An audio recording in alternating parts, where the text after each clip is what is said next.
जय जगन्नाथ सांग माने ज्योत्स्ना साहब चैनल रे आउ एक नुआ गार्डनिंग वीडियो को आपण मानकु स्वागत। आपण मानक मध्यरु मते केते जण पचारि थिले जे मंदार गछरे कोन खत देउछंती, केते सुंदर कलरफुल आपणको गार्डन रे फूल मध्य फुटुची। तो सेथि पई भाबिली आज ए वीडियोटी मंदार गछरे किछि टिप्स को नेई आसीबी।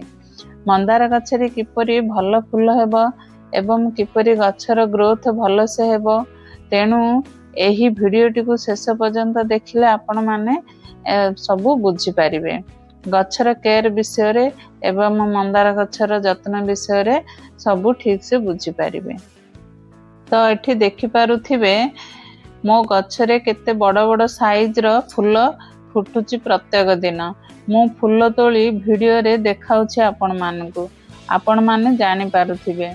तो एबे चालंतु जानिबा मंदार गछर किछि प्रॉब्लम विषय रे। प्रथम प्रॉब्लम मंदार गछर बड़ प्रॉब्लम होछि मिलीबग्स जल्दी अटैक करंती। मंदार गछ को जल्दी मिलीबग्स अटैक कर दियंती, जेमिति कि धला धला मिलीबग्स सबु कढ़ पाखरे बा कौलिया डाल पत्र पाखरे लागी जाती। तार रस चुसिकी खाई डाल गुड़ा को पूजा केम्पा एवं कढ़ को मध्य पूजा कर दियंती। तेणु मिलीबग्स लगिले आपण माने नॉर्मली अल्प लगी थिले हाथ रे ताको काढ़ी सफा कर दियंतु। आ जदि टिके अधिक होइथिबो नीम ऑयल पानी रे मिसेई स्प्रे करंतु। 1 लीटर पानी रे 1 चम्मच नीम ऑयल एवं अल्प शैम्पू पकाई से पानी को दिने छड़ा दिने लगातार 3 थर स्प्रे कर दियंतु। एपरी स्प्रे करबा द्वारा देखिबे मिलीबग्स सब सफा हो जिवो। मंदार गछर आउ एक प्रॉब्लम हेउछि देखिबे फूलर साइज सब छोट हो जाउछि। जदि आमे 15 दिन को थरे गमलार माटी को गुड़ाई करी किछि खत गोबर खत हेउ बा जे कोनोसी कंपोस्ट हेउ देदेवे आपण माने ताहाले गछर ग्रोथ भल हेबो एवं फूल मध्य भल हेबो। एबे तो खरा दिन आसीगला गछरे डेली पानी देबा को पड़िबो।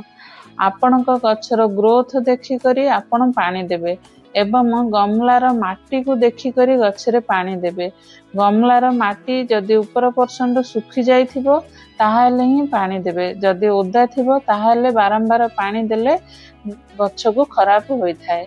मु मो गार्डन रो गोबर खत को अधिकांश यूज करूची। आउ गोबर खत रे मते भल रिजल्ट मध्य मिलुची। आपण माने देखुछंती मो गार्डन रे गछ गुडी का केते सुंदर ग्रोथ करूची एवं भल फूल मध्य देउची। मु कहिबा अनुसार आपण माने भी एही परी गछर ट्रीटमेंट करंतु एवं एहार लाभ उठांतु। मु आशा करूची मोर ए वीडियोटी आपण मानकु भल लागिथिबो। मोर वीडियोटी जदि भल लागिथिबो एक लाइक कमेंट एवं शेयर कर देबे। मो चैनल को नुआ आसीथिले एक सब्सक्राइब कर देबे। Happy gardening.